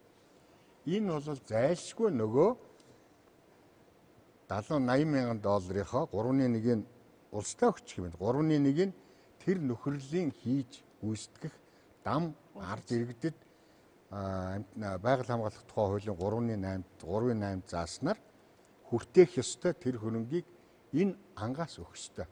Энэ дээр бизнес гэж юусоо байхгүй. Одоо эдгээр юу гэж ярьдаг вэ гэхээр бизнес гэж ярьдаг. Үгүй. Хуулийн дагуу бол бизнес гэж ярих эрх байхгүй. Ганцхан энэ амтныг агнуулсныхаа төлөө чи хамгаалах зорилгоор энэ зуучлах үйл ажиллагаагаа буюу газар жанчин тавиад тэр бүх юмаа агнуулж байгаагийнхаа хувьд тэр цаашаа зарж гаднаас анчаа олж ирж байгаа хувьд тэрнийхээ дагуу чи өөрөө зарцуулсан хөрөнгө өөрийнхөө бие сэтгэлээр чи өөрөө үйлчилсэн тэрнийхээ мөнгийн 3.1-ийг л аваад байна. Ингээ 3 хуваачаад ерөөсөө ямар ч төвөггүй байгаа. Тэрний л хамгийн гол нь энэ хуулийн дээр заагаад өгсөн байгаа байхгүй. Бацаахантай ер нь тусгай зориултын агнуурын талаар хамгийн одоо зөрчил хамгийн ихтэй юу ямар асуудал вэ гэж харж байна. Би энд оролцогч нар бол маш олон талаас ярьж штэ тий. Та бол өөрөө хөндөгдөөгөө талаас нь томтоод байна. Зөрчлөөсөө хийсэн илүүтэй. Ерөөсөө энэ амтныг бид нар шинжлэх ухааны үндэстэй судалгааны үндэслэлтэй хийх хэрэгтэй. Би бол маш сайн зөвшөөрдөг. Хамгаална, ашиглана. Хамгаалангаа ашиглаад энэ үйл баримтлал төрөй гэтэл өнөөдөр ямар шинжлэх ухааны судалгааны үндэслэлгүйгээр өнөөдөр манай одоо юу гэдэг тэр янз бүрийн агнуурын тэр квотыг одоо өгдөг тийм ээ. Энэ тэдэн угал загна. За тэрийг хэлэхдээ бол мэргэжлийн байгууллагаар өндөлцсөн гэдэг. Энэ дээр би нэг жишээ хэлэх гээд байна л да. За манай шавь залуу хөдөр чулуунгаа залуу энэ их нартын байгалийн нууц газарт 2 жил одоо бүтэн судалгаа хийсэн яг хорогдсон аргал дээр. Тэгэхээр бид тойроод байгаа үз одоо энэ хүмүүс ингээд тэдэн аргалаа нөөцний өөрөө ч гэсэн асууж байна нөөц нэд вэ. Тэгэхээр бид хорогдлын сайн тогтоочвол түүний шалтгааныг бид өвдгөндөө судалгааны үндэслэлд гаргачих юм бол тэр асуудлыг хийж чадна. Тэгвэл тэнд 25 байна уу одоо 10,000 байна уу тэр нь юусоо биш. Тэгвэл хорогдож байгааг мэдчих юм бол одоо бидний хувьд маш зөв одоо юу гэдгийг шинжлэх ухааны үндэслэлтэй тэр одоо энэ инжилт хэдийг агнууллаа гэдгийг одоо мэдэх боломж нь төлөвлөгөж гисэн байна. Яагаад тэгэхээр амьтан өөрөө маш хөдөлгөөнтэй байдаг. Байнгын хөдөлгөөн энэ хөдөлгөөнтэй байдаг энэ уур амьсгалын нөхцөлийн өөрчлөлт болж байна. Дээр нь бидний малын тоодлогоо өссөн явдал зэрлэг амьтны бэлчээрийг түрээлэр ороод ирсэн. Шахацсан. Тэгсэн мөртөө дээр нь агнах гэдэг ингээд байдаг. Тэгээ би энэ дэр юу хэлэх чинь нөхөр шинжлэх ухааны судалгааны үр дүн дээр дөрвөлөхгүй бол энэ үгдгийн хүртэх үр өгөөж нь бол сул байна. Бараг байхгүй ч байж болох юм гэж. Тэгэхээр энэ саяын их нарт хийсэн жишээн дээр ярихад аргалын хорогдсон аргалын хаана хотод байна гэдгийг илрүүлсэн. Маш сайн одоо үгдгийн дэлхийн нийтээр хүлээн зөвшөөрдөг аргачлалын дагуу. Тэгээ шүдийн зүссэн 130-аад аргалын толгойн дээр шүдийн зүссэн. Тэгээ ингээ харахад хорогдсон дийлэнх нь угал царагдаад байна. Тэгээ шүдийн ингээ зүсээд үзэхээр 7 нас хүрээд яг тэгшиж байгаа. Яг одоо популяц хорогдсон аргалын ингээ үзэхээр 7 нас хүрээд ирэн цаашаага юуны популяцийн хувьд тэгэл 8 9 гээд ерөөсөө уналт хорогдож байгаа байхгүй юу. Тэгээ энийгээ бас ингээд шалгаж үзэхээр нэг мундаг өгүүлэг байна. Тэр нь одоо дэлхийн олон хонь дээр ялангуяа олон тургуутан амьтан дээр уулын амьтдын тэрэн дотроо Умард Америкийн хонь дээр хийсэн байна. Тэр судалгаа. Тэгээ ингээд үзэхэд нийтдээ одоо яг овс гэдэг юм л да хоньны төрлийн амьтны муфлон энэ төр ингээд үзэхэд 8 хүрээлэр нь ихэнх нь ундаг өгдөг. Эндээс үйлж яах вэ? Тэр амьтны амьдралын түүхийг нь бид шинжлэх ухааны үндэстэй тогтоож чадвал саяын хэлсэн тэрнийхээ үндэслээд хий бас байгаль дээр өччихээр бас тэрийг яг шууд ерөөсөө үхсэн нэг л үхэн тэр амьдралын түүх нь 8 9 хүрээд ханддаг юм бол тэр үеэр нь харин төлхөө одоо юу гэдэг нэг саяын хэлсэн тэр нэг англи 10-ыг одоо гэхээс илүүтэй магадгүй тэгвэл тэнд 20 ч юм уу 20 ч юм уу тийм. Тэгэхээр би шинжлэх ухааны үндэстэй байх юм бол заавал энэ нөгөөдхийн төлөө өрсөлдөөл тийм манайх нэг квот авна. Манайх одоо нэг юм төлөө квот уушнаар Монголоор квот гэж яриад байдаг. 81 байсан тийм. Тэгээд байдаг. Тэгэхээр зэрэг би хэлж яах вэ гэхээр тэгвэл тэнд нэгэнт өөрийнхөө байгалийн жамаар насантаа хүрээд тош болгож явахтай амьтныг эргэлтэнд оруулаад харин тэр мөнгийг хамгаалалтын зөв яг нутгийн иргэдэн сая бол маш зөв. Тэр нутгийн иргэд хүртэж яхаа ма тэр хүмүүс чинь зүгээр хэний ч гуйлахгүй өөрснөө хамгаална. Тэр хүмүүст ашиг хүртээд ирэх юм бол заа хэдэн хонь дагаж ямаа дагаж ингэж явж яхаар сайхан сууж агаад тэр хүн байгалийн хишгийг сайхан хүртээд тэр нь өөртөө хүртсэн шиг хүртээд байж байгаа. Эрсдэл багтай. Мал ч н одоо зуд турхан болдог, хорогдно, бэлчээр байхгүй болдог. Өвчин зовлон эмгэг одоо амтны эмгэг гарч байна. Тэгэхээр би хэлж яах вэ гэхээр саяын одоо хэлсэн зарчмаар сайн судалчих юм бол магадгүй тэр тухайн газраас 5 гэж өрсөлдөж явахгүйгээр 20-ыг 30-ыг нэгд өгөхөөс хойш яах юм. Тэгээ яагаад одоогийн квот ингэж судалгааны дагуу квотыг өгдөхгүй байгаа вэ? Гэхдээ судалгаа хийхгүй манайд ерөөсөн мониторинг гэж ярьдаг тийм үү. Удаан хугацааны судалгаа байхгүй. Тэгэхээр цээжний вангаар ярьдаг. Тэр зөвшөөрлийг хэн оч тоосон юм мэдэхгүй. Би бол харин тийм нөөц тогтоох чинь ер нь өөр их хэрэгэлзээтэй. За орон нутаг өөрөө өөрт нь очлоо. Хин тэр тоо гаргаад байгаа. Тэр хүн захаад шүү дээ. Айгуул орон нутгийн хүн.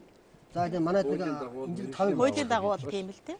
Тэгвэл тэр агнуур хийдэг компани магадгүй тэр юунд нь одоо гэрээ байгуулад танах энэ жил залуу аргалд угалзанд 3 насны угалзанд хүзүүцүү. Сансрын тохиолдолд хүзүүцүү.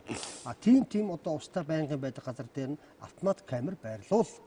Энэний ч нүр дүндээ шилжилт хөдөлгөөний хэв маягийг нь тогтоосны дараа энэ усан дээр одоо энэ орчинд байнгын нэг тэд орчим сөрөг байна. Тэрэн дотор ийм бүдүүн насны агнах боломжтой угалз байна гэдгийг тогтоож бодтой явахгүй нэг хүн явал за энд бол 10 угалз болох юм байна. Айгуул эндээс нь буруу гараа юм гарын хөндрүүлээд нөөцтэй тогтооч. Ингээд баахан нэг тийм зарим агнуурын бүстэр байхгүй тийм агнуурын бүстэр магадгүй одоо сүүлийн үед бас эдгээр гарсан явдлыг би бас гүүгийн нотлоод үнэн зөв мэдүүлсэн болвол тэрнийгээ 5-10 жил хариуцах хэрэгтэй. Юу хийх хэрэгтэй. Тэр үтэл хуулинд заагаад өгсөн. Энийг дахин хяналт үнэлгээ хийгээд ан агнуулахгүй байж болно гэж заагаад өгсөн баг шүү. Тэрнийг хэрэгжүүлдэг баг. Эргээд өргөжлөлөө гэрлээ. За номын гамболд гээд бас үзэгч бидэртэй холбогдлоо, танд маш их баярлалаа. Тусгай зориултын ан авалахад улсын төсөв тодорхой төлбөр төлдгөө. Энэ мөнгө яг юунд зарцуулагддаг вэ гэсэн байна. Энэ дээр бас өмнө нь бас бид нар энэ дээр нэг юу вэ гэхэд энэ бол улсын төсөв ерөнхийдөө би түрүү хэлсэн шүү дээ. 2011 оны төсвийн тухай хуулиар төсвийг 2 хуваасан баггүй. Улсын төсөв, орон нутгийн төсөв. Яг энэ хуулийн дагуу нэгсний нөгөө тусгай зориултын төлбөр хураамж. Энэ бол төлбөр хураамж. Энэ бол 2 ондоо асуулт. Хураамж гэдэг нь болохоор төрөөс үйлчлэгээ үзүүлж байгаагийн төлөө авч байгаа нөгөө тэмдэгтийн хураамж. Төлбөр гэдэг нь тухайн байгалийн нөөцийг ашигласан учраас төлж байгаа төлбөр. Энэ бол хоёулаа орон нутгийн төсөв, тэр дутмаа сумын төсөвт орж байгаа. Түрүүн нөгөө нэг төрийн дамцсан тушаадаг штэ гэж байна. Төрийн дамц гэдэг чинь орон нутгийн төсвийн байрч байгаа дансны нэр. Тэгтээ зэрэг нэгсний сумын төрийн дансанд тушаалж байгаа бол тэр хүн сумын төсөвт тушаалж яана гэсэн үг. Тэгэхээр сумын төсөвт тушаасан юунд зарцуулагдах вэ гэдэг? Юунд зарцуулагдах вэ гэдэг нь би сая түрүүн хэлж штэ. Байгалийн нөөцийг ашигласны төлбөрийн тухай хууль гээд 2012 оны 5 сард батлагдсан хууль дээр түрүүн ярьдаг энэ төлбөр хураамжийн 18-ын тэр хуулийн 18-ын 1 заасны дагуу одоо нэгсний газрын төлбөрийн 30%, агнуурын төлбөрийн одоо минимум юугийн зарж өгсөн байхгүй юу? Доотлын 50%, ойн гоожингийн 80% гээд төлбөрийн. Энийг эргүүлээ тухайн байгалийн нөхөн зэрэгийг хамгаалахад зарцуулна гэж заасан. Тий. Энэ бол хууль шүү дээ. Энэ бол хууль. Нөгөө орон нутгад маань юунд зарцуулж байгаа гэдгийг л үзэж асуугаад байгаа юм. Хууль яг түрүүний хэлдэг чинь би хэлж байгаа байхгүй. Одоо жишээлбэл энд нөгөө нэг ойлголтын асуудлууд байгаа байхгүй. Аймгийн сумын нутаг дэвсгэр дээр агнуурын зохион байгуулалтыг хийдэг 5 жил тутам нэг. Энэ агнуур зохион байгуулалтын дээр үндэслэн агнуурын бүс нутаг тогтоодог. Энэ бүс нутаг нь болохоор одоо жишээлбэл энэ богдуул гэж ярил л да. За богдуул тусгай хамгаалалтаа газар ч гэсэн энэ одоо уулыг одоо агнуурын бүс нутаг энэ дээр зөвхөн агнуур явагдана гэж үзэж байгаа бол тэр нь одоо нэгсний аж ахуйн нэгж хувийн байгууллагын эзэмшилд байна гэж байгаа. Тэгвэл жишээлбэл нөхөрлөл тэрнийг хариуцж болж байгаа байхгүй. Тэгвэл яг энэн дээр явагдах ямар агентныг яаж агнах вэ? Тоотлогоо тэр тогтоохын асуудал бол менежментийн төлөвлөгөөний дагуу явагдана. Менежментийн төлөвлөгөөн дээр одоо жишээлбэл түрүүн юу хийх ёстой гэдгийг заасан учраас тэрний санхүүжилт чинь тэр 50% гэдэг юм уу 50%-аас доошгүй мөнгөөр эргэж санхүүжүүлж байгаа гэсэн байхгүй. Идеалны. Тий, ууган, тий, концепт ингэж ярьж. Идеараа болохгүй гэж заагаад өгсөн. Би түрүүн хөрөнгөөр бүх юм мэдээж өөрийн хөрөнгө дээр нь орохыг үгүйсэхгүй. Гэтэ яг эргүүлээд яг миний саяын хэлдэг юм явагдчих хэрэгтэй байхгүй юу? Тэ? Гэтэ мэдээ ийм ялгаа байгаад байгаа. Би болно. Юу хэлээ? Амьтны тухай хуулийн 33-ын 3-ыг заагаад байна шүү дээ. Тэгээд энэ заалтаар бол одоо өөрийн хөрөнгөөр хариуцж байгаа агнуурын бүс нутаг дээр бүх менежментийн төлөвлөгөөг хийнэ. Гэтэл энэ төлбөрийн тухай хуулийн юун дээр 50%-ийг нь төлбөрийн 50 хураамж биш шүү дээ тийм ээ. Төлбөрийн 50%-ийг нь ан эмтний нөөцийг эргэж одоо хамгаалахын судалгаа зарцуулна гэсэн заалт байдгийг. Энэ хоёрын хооронд ялгаа байгаа байхгүй юу? Тэгэхээр аймгийн байгаль орчны газар гэдэг нь сумынхан байдаг юм уу тийм ээ. Төлбөрийн 50%-ийг нь юунд зарцуулах вэ гэхээр агнуурын бүс нутгаас гадна байгаа эмтд байгаа шүү дээ тийм ээ. Энийг одоо хамгаалах, хөөсгөх, судлахындаа зарцуулах хэрэгтэй. Энэ дэр ерөөсөн мөнгө төсвөлөгддөг байхгүй юу? Энэ заалчхан хувийн дээр байна. Хуулийн заалтаар бол одоо агнуурын бүс нутгийн доторхыг бол өөрийнхөө хөрөнгөөр энэ төлбөрийн 50%-аар бол агнуурын бүс нутгаас гадна байгаа энэ хөрөнгөөр зарцуулах нэ гэж ингэж ойлгох таадаг. Гэхдээ энэ журман дээр 93 дээр тийм ээ. Төлбөрийн 50%-ийг тухайн агнуурын бүс нутгийн амьтныг хамгаалах менежментийн төлөвлөгөө хэрэгжүүлэх зарцуулна гэд хуулиасаа давчсан заалт ийм байгаад байна. Ер нь тусгай зориултын агнуур дээр хэд хэдэн юм байгаад байгаа. Ер нь логикгүй яах вэ гэхээр эхлээд энэ дээр нөөц нь байна уугүй юу? Биологийн нөөц нь байна уу? Агнуурын нөөц нь байна уу? Тийм ээ. Үүнийг нь мэргэжлийн байгууллага тогтооно тийм үү? Тогтоосныг нь үндэслээд байгаль орчны асуудал ирсэн төрийн захиргааны төв байгууллага нь одоо зөвшөөрөл одоо өгөх нь шүү дээ тийм ээ. Өгөхтэй шатлалтай. Эхлээд агнуурын бүс нутаг дээр тэр менежментийн төлөвлөгөөнд дээр нь хэдэн одоо тэх байдаг юм аа, ингэр байдаг юм юу, угалж байдаг юм уу? Энэ тоон гараад ирнэ шүү дээ. Энэ тоог нэмээд байгаль орчны газар дээр нь тухайн аймаг дээр 10 агнуурын бүс байж болно, 2 агнуурын бүс байж болно тийм. Энэ арифметик нийлбэрийг нь аваад байгаль орчны яамд явуулдаг юм. Тэгээ байгаль орчны яам аймагуудаас ирсэн, аймгийн байгаль орчны газруудаас ирсэн саналыг нэгтгэж яваад засгийн газарт өгөх ёстой юм байна. Тоог нь өгдөг. Одоо ийм санал ирж байна. Буугт эдгийнх нь одоо угалс эдгийнх нь гээд энэ бол бүр хуулиараа заагдчихсан байгаа гэдэг. Тэгээд тэрийг нь засгийн газар батлна. Мөн. Засгийн газар нь батлаад ингээд доош нь төрийн захиргааны төв байгууллага буюу яамд өгнө шүү дээ. Гэтэл яг яам доош нь яг тэр дараалалаараа хуваарлахгүй. Одоо жишээлбэл за Дорногов аймгийн одоо тийм агнуурын бүсүүд дээр тэдэн угалс санал ирсэн байна. Энэний чинь ингээд батлаа гэж өгдөггүй байхгүй юу? Яам тэр үзмжээр хуваарлж байгаа.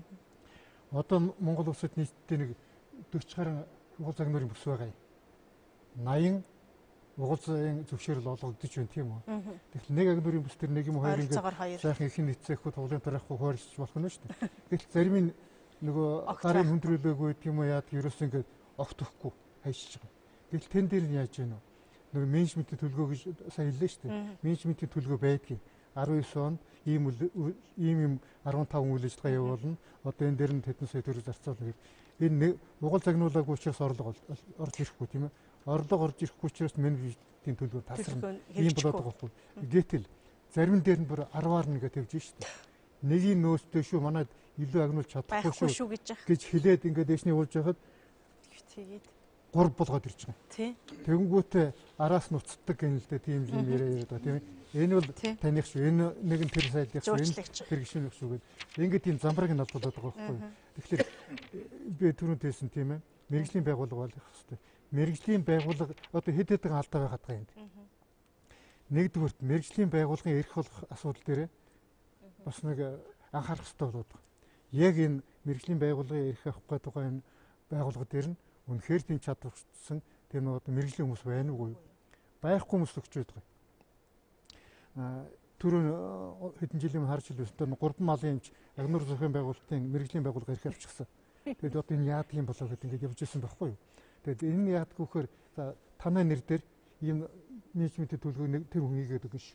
Зүгээр л тамга дараа зүгээр. Ингээд ингээд явах нь шүү дээ. Ийм байдлаар одоо нэг агнуур зохион байгуулалт уу юу? Тухайн газар дээр одоо агнуур амтын нөөцийн тогтоодог хамгаалах арга хэмжээг төлөвлөдөг энэ мэргэжлийн байгууллагын бол алдагдаад байгаа байхгүй. Тэгэхээр мэргэжлийн байгууллагын эрх олголтын тэр нэг ийм асуудал байгаа. Хоёрдугаарт нөгөө мэргэжлийн байгууллагын үйл ажиллагаагаа хуулийн хүрээнд одоо гэдэг юм уу тийм мэргэжлийн төвшөнд явуулж чадж гин үү? Яг тэр газар дээр байгаа амтын нөөцийг зөв тогтоож чадж гин үү? Агнуурын нөөцийг нь зөв тогтоож чадж гин үү? Яг бодтой нэг боломжтой байсаар байхад одоо энэ тэндээс одоо гар хөндрүүлэг юм аваад 3-4 гэж нэмж өгөөд өнөө яагаад юм тийм ээ? Ийм бол гараад идэг байхгүй юу? Тэгэхээр энэ мэргэжлийн байгууллагын үйл ажиллагаан дээр бас нэг анхаармаар юмуд байгаад байна. За дараа нэг яах вөхөр ер нь тендер зарладаг юм.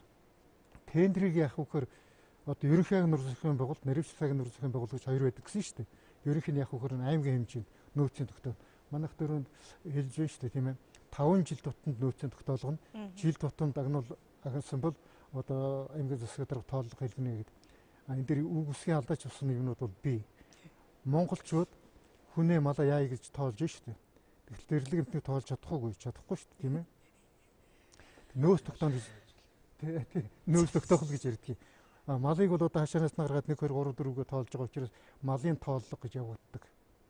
Зэрлэг эмтнийг нэг томьёо момент оруулаад програмаар ингээд тооцоод гаргаж байгаа учраас энэ бол тооллого биш. Энэ бол үнэлгээ, нөөцийн үнэлгээ гэж явдаг. Тэгэхээр энэ нөөц аймгийн хэмжээний нөөцийг үнэлэх ажил ингээд тендер зарладаг юм байна. Тэгээд тендер дээр яадаг вөхөр хэн хамгийн бага үнэ өгч гэнэ үү? Түүнд нэгээд шалгаруулцдаг.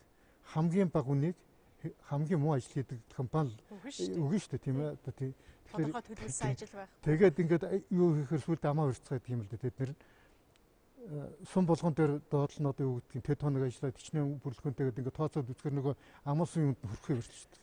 Тэгэл одоо халтуурлаад ингээд явчихдаг. Тэгэхээр энэ тендер шалгаруулалтын дээр бас анхаарах юмуд бас байгаад. Нэг олон юм Бүх юм завхарсан юм шүү. Энэ ч одоо ерөөсөн. Тий, одоо ерөнхийдөө энэ яаж цэгцэл талаар ярихгүй бол энэ завхарсан зөрчил их зүг байх хэрэгтэй байхгүй юу? Одоо яриад их юм бол дуусахгүй яриа. Зөвшөөрлийн мэргэжлийн байгууллага гэж байгаа юм. Би үлчээлхэд яг хүний хувьд бол мэргэжлийн байгууллага яам тогтоогоод тэгээд мэргэжлийн байгууллага нь тэрнийг хийнэ гэдэг одоо ой мэргэжлийн байгууллага юм болгонд л дандаа мэргэжлийн байгууллага гэдэг байгаа байхгүй юу? Тэр мэргэжлийн байгууллага гэдэг чинь юу гэсэн үг вэ? Тэрийг юугаар одоо юугаар үнэлэх юм бэ? Тэгээ одоо нэг хоёр хэлдэг дээр бол тэгээд энэ чинь нөгөө нэг авилгалын том их сургуулж болдог байхгүй юу? Одоо жишээлбэл байгаль орчны нөлөөлөх байдлын үнэлгээний мэргэжлийн компани гэж байгаа байхгүй юу? Бэ тухайн компани хинээр яаж тэр нөлөөлийн үнэлгээ хийхэд тэдний өөрснөө яагаад шийдэж болохгүй заавал байгаль орчны яам тэр компаниудаар хийлгэж зааж өгөх ёстой юм. Ерөнхийдөө тэгдэг байхгүй. За ерөнхийдөө бол бүр заадаг юм уу? Үгүй ер нь тэгдэг л байсан шүү дээ зүгээр нь. Тэр компаниар хийдэг юм бол чинь батлна гэсэн тийм их явагддаг байсан байхгүй.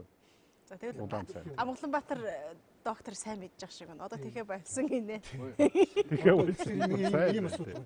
Мэргэжлийн байгууллага гэдэг дөрөв шүү дээ. Нэг айхтар том юм ойлгоод байгаа. Цаана хүн л юм хийдэг байхгүй юу? Харин мэргэжлийн байгууллага гэхээс илүү мэргэжлэнд өгчөөж болно шүү дээ. Тэр өөрөө бага бүрдүүлж болно. Тийм ээ профессор Самиа танд одоо энэ орчмын нөөцийн амтны нөөцийг үнэлэх юм одоо ингээд ажил даалгачаа танд эрх өгье гэдэг. Тэгээд ийм эрх өгч явах хэрэгтэй байна. Профессор Самиа өөрөө яах вөхөр өөрөө бага бүрдүүлж болно шүү дээ. Өөрөө энэ ажлыг сайн хийхийн тулд сайн хүмүүсээ сонгож өгнө тийм ээ. Гэтэл мэргэжлийн байгууллага дотор нөгөө за тийм диплом чиний диплом надад өгөөд юу ачаа чи диплом өгчөөч нөгөөдөл нь юугаач мэдэх хүмүүс нэг иймэрхүүнүүд байгаад идэв. Одоо зөвлөх инженер гэж юу усных дээр юу ойн дээр ан дээр зөвлөх агнуур зүшиж байдаггүй л байхгүй юу? Байх ёстой байхгүй юу? Мэргэжлтэй хүмүүс гэж гарч ирээд байдаг. Тийм мэргэжлийн хүмүүс санаар бүх юмыг л мэдээд байгаа юм байх шиг байх юм. Тэгээ яа бодлогодоо нүүлж ерөөсө болохгүй байна Монголбаатар доктор. Адилбатар бол мэргэжлийн байгууллага юм биш байхгүй. Тэр трофины агнуулах гэдэг ш бид нэр хамгийн хөдөлж өөрснийг агнуулах гэдэг. Цаад анчин маань тэгээд их мөнгө төлөөд байгаа байхгүй. Тэрнийг хангахын тулд бид нэр яг тэрнийг л агнуулах хэрэгтэй. Энэ нь улсад хэрэгтэй. Яагаад гэвэл нөгөө сайн мөнгө олох нь шүү дээ. Сайн мөнгө олохын тулд дараа жил тэрний дараа жил анчин нөгөө манайх руу цовж явах хэрэгтэй учраас сайныг агнуул. Гэтэл одоо яаж яах вэ ч тийм байхгүй. Хамаагүй залуугийн чамаагүй агнуулаад тэр анчнаас мөнгө аваад тэгэл цухтаадаг. Энэ бол анчин хүний ёс зүйд яагаад ч нийцэхгүй асуудал байхгүй. Тэгээд дээрэс нь яаж яах вэ гэхээр нөгөө анчин гээд нөгөө хүн чинь вэ шүү дээ. Тэр чинь ингэж ойлгоцсон. За би улсад мөнгөний төлдөг юм байна. Дээрэс нь нөгөө орон нутгийн нөгөө нөхрөл ард иргэдэд энэ амтныг хамгаалж байгаагийн тулд өгдөг юм байна. Энэ над үйлчилсэн энэ аж ахуй нэгжид би бас төлдөг юм байна. Ийм гурван байдлаар би энэ мөнгийг харамгүй төлөйгээд яадаг бол чи надад сайн өтөлж өвгөрсний загтаг юм ерөөсөө тэр байхгүй. Өтөлж өвгөрсний л агнууд би залуу агнахгүй. Тэгээ яадаг вөхлөр чи нөгөө газар дээр нь очиод нөгөө анчин биш сэтгэлтэй нэг компани эзэн нэг орчуулагчтай анчнаа явуулаад нөгөөх нь очиод говотол авуулж ивэл болоо тэр хүний ойлголт. Төвөгтэй гизүү газар. Тэгээ яадаг вөхлөр айгуу том байна. Бууд гэж буудулчихсан. Тэгээ нэгэн дагнцсан чи тэр амтны ам тасарсан тэр хүн мөнгө төлөхгүйгээд яах юм?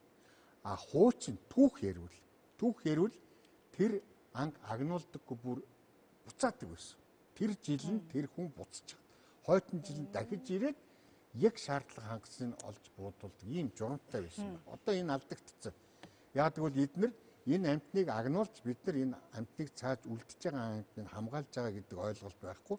Энүүгээр бид нар бизнес хийж гэнэ гэж ойлгодог учраас энэ гөрөөчн биш. Энэ бол үзүүрийн гөрөөчн гэж монголчуудын дээр үеэс ад үзчихсэн нэр шил. Энэ бол гөрөөчн биш. Энэ бол хулгайч. Ийм л байгаа байхгүй. Энийг л ерөөсөө задлж бүгд ард иргэд хүртэл ойлгож, орон нутагч ойлгож, ийм хүн очвол та нар битгий анх хийлгээрэй гэдгийг л сайн ойлгуулахгүй бол нөгөө сумын засаг дарагт $5 өгчихлээр тэр тэгээд дагаа салтганаад явж байгаа байхгүй. Байгаль хамгаалагч нь бас дагаа салтганаад явж байгаа. Яагаад гэвэл анчнаас тип гортоо. Ийм юм байж болохгүйгээл ёс зүйтэй гөрөөч. Тэрний чинь хамгаалах гад үйлээ үзэж байгаа байхгүй. агнуур зүйчдийн ганц одоо бид нартэй хамтарч ажилладаг юм юу гэхээр яг шинжлэх ухааны үндэстэй за ийм анги болвол агнж болох юм энийг болох. А бид болохоор юуг нь хэлэх ёстой вэ гэхээр энэ торшины ан тэнцэн энэ тэнцэхгүй. Ийм имийг задлж сайн ойлгуулж энэ хуулийг зөв болгохгүй бол болох. Одоо хин хүчлээ